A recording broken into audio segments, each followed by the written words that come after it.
Sharp खालको brush लिने र ब्ल्याक आईस्याडोबाट हाफ क्रिज फोकस गर्ने, टाइट ब्लेन्डिङ ब्रस या त यस्तै पेन्सिल ब्रस लिएर डार्क ब्राउन कलर एड गर्दै हाफ क्रिजमा चाहिँ मजाले यसरी लाइन क्रिएट गर्ने। त्यसपछि ब्लेन्डिङ ब्रस लिने र सेप नबिग्रिने तरिकाले चाहिँ कलरलाई चाहिँ यसरी ब्लेन्ड गर्नुपर्ने हुन्छ र यो सेपलाई अझ पनि क्लिन देखाउनको लागि चाहिँ हजुरहरूले कट क्रिज गर्न सक्नुहुन्छ। त्यसको लागि पनि शार्प खालको ब्रस लिने र कन्सिलर लिएर चाहिँ सकभर लाइनलाई चाहिँ एकदम क्लिन तरिकाले चाहिँ कट गर्न खोज्ने, जसले गर्दा हाम्रो आई मेकअप एकदम क्लिन र शार्प देखिन्छ।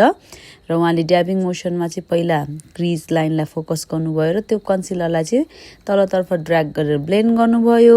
लाइनरको सेप लिने र लाइनरलाई चाहिँ हजुरहरूले medium to dark colour add गर्दै यसरी ब्लेन्ड गरेर चाहिँ जाने। त्यसपछि लाइनरलाई अझ पनि डिटेलिङ दिनको लागि फेरि एकचोटि लाइनर लाएर मजाले स्मज गरेर सिमर लगाइदिने। यो तरिकाबाट चाहिँ हजुरहरूले मजाले यो आई मेकअप चाहिँ क्रिएट गर्न सक्नुहुन्छ, जुन चाहिँ एकदमै शार्प र राम्रो देखिन्छ।